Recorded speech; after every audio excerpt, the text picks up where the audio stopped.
I'm at Poquant restaurant that offers New Age Indian food. It is located in New Brunswick, New Jersey, home of Rutgers University, and also a diverse population of people and cultures. Why don't we go inside and meet the chef and the owner?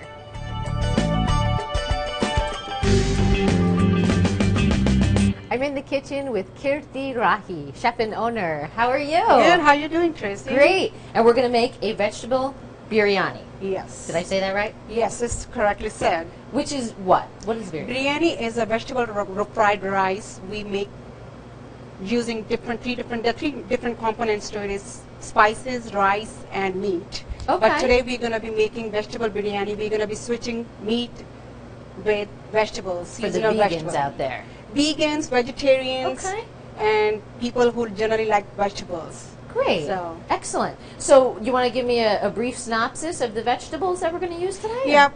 The first part of the biryani we're going to be making, the one we're going to be making tonight, is spices. Okay. We are going to be using cardamom,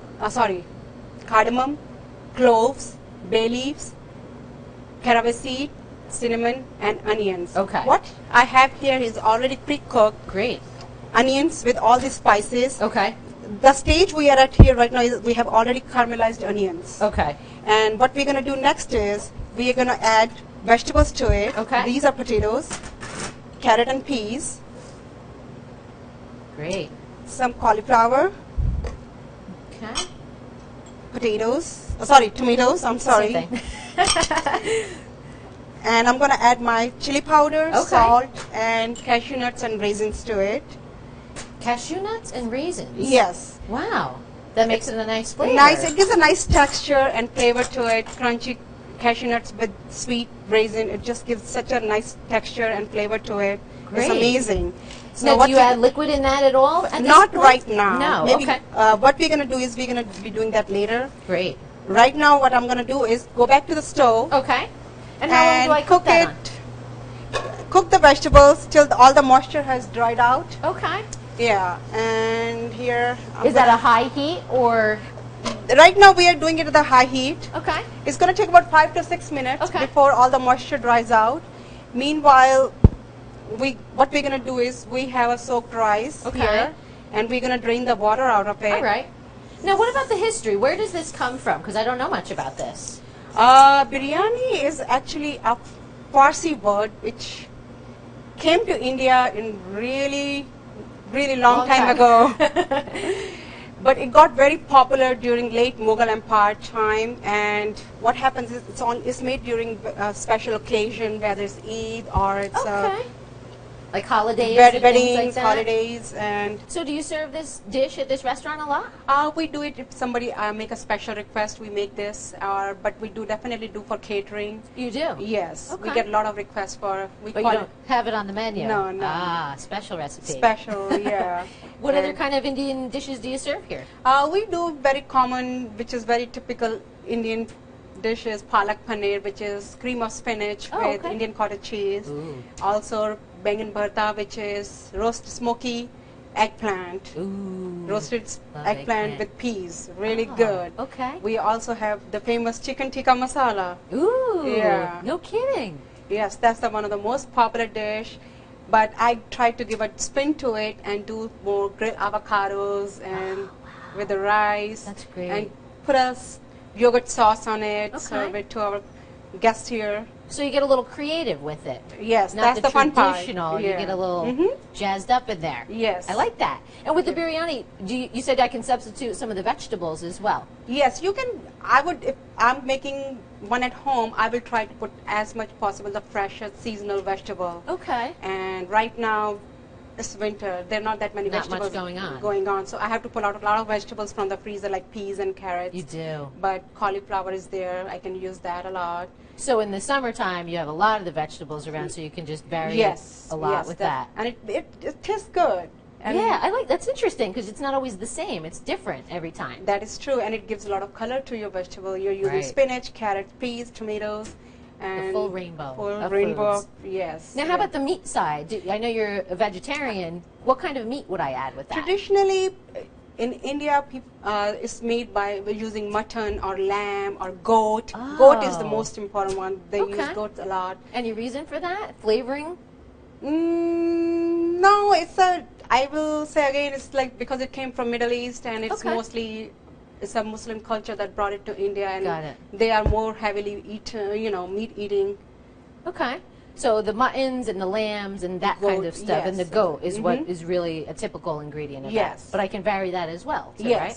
Very nice. Traditionally, that's how it should be made. Okay. But I have my own spin. So that's good. You're the chef and the owner, so you can do what you want. So now we have the rice. And what are we going to do with that? We drain that? Or I see you soak that. I soak the rice to make it soft. This is a long grain basmati rice. Okay. And what happened is, like, we soak it for about 10 to 15 minutes so that it cooks a little faster. Oh, okay. If I use the dry rice, it's going to take a longer to cook. And in a rush, I just, while I'm doing that prep work, then you do the rice I just soak the rice so that it captures some moisture. So what I'm going to do here is, so it just kind of plumps it up a little bit, starts to absorb some of the moisture. Yes. Okay, great. What happens, we go back there. Yep. Now do you check on the vegetable. That smells so good. I can smell it already. It tastes really good. Do you make that dish a lot here? Not really, but at home. When I'm in a rush and kids are hungry, this is the first thing I make. Yeah, you throw it all together. Everything together and have kids eat with the yogurt. Oh, this you're going to make for us later, right? Yes. Okay, good. This, what happens this way, they get their vegetables, they get their grains, they get their proteins. It's a complete meal by itself. So. And you said that you normally do use meat in that, so I can change it up a little bit and have a little variation in there. Yes, and myself being vegetarian, I try to keep it. I didn't know you were vegetarian. Yes. Okay. Yes. So do you do a different dish for you versus your kids? No. No.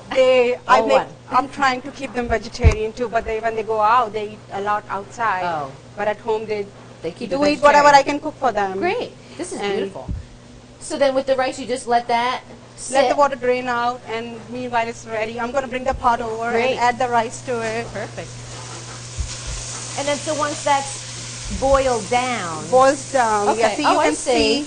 All the moisture is out. Yeah, all the moisture is out. Okay. What we can do is we can smells good. add the rice to it. Okay. Oh, so you put that in there instead of the other way around. No, yes. Right, because we still have to cook. Okay. We still have to cook this. So we mix this. Ooh, that looks really nice. What we do is we add, this is 1.5 cup. I had 1.5 cup rice. So I'm adding another 1.5 cup of water. Okay. Reason being, the rice was already soaked. So oh, okay. So I didn't need extra. Extra. If it was a dry rice, I would have added twice the water.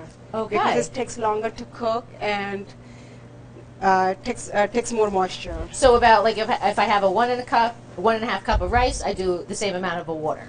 If it's been in the water. If it has been in the water. Got it. So that looks great. So now, do you leave the cinnamon in there? You do? Yes, and I'm adding a lemon juice to it. Okay.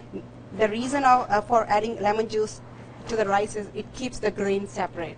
Oh, really? And also it gives you another flavor to it. A very bit nice of little sour zest to it. Great. And helps to keep the grain separate. So it was just the water and the lemon in the additional? Yes. Okay. Now you also had chili pepper in that too. Yes, that we added with the vegetables. Okay. I could have done it later. I could have added it later, but what I decided to put it together so that I can do other things around the kitchen. Great. Now, is that a spicy dish or not too bad?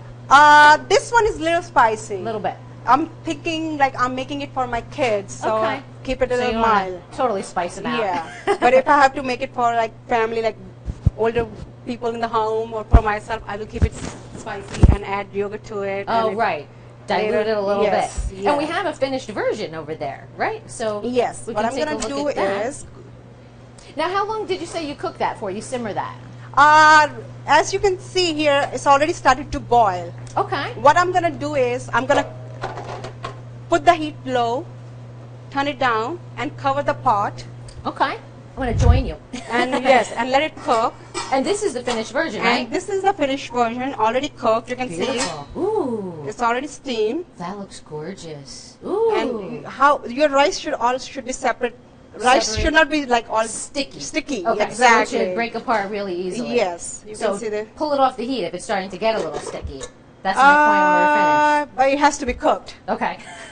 So cooked but not sticky. Yeah, you want to keep in mind that don't put too much water in it. Okay. Let the steam do the work. Even if you put less water and keep it covered for 10-15 minutes after it's done cooking, Okay. the steam will take care of it. It will cook it. Okay, good. Yes.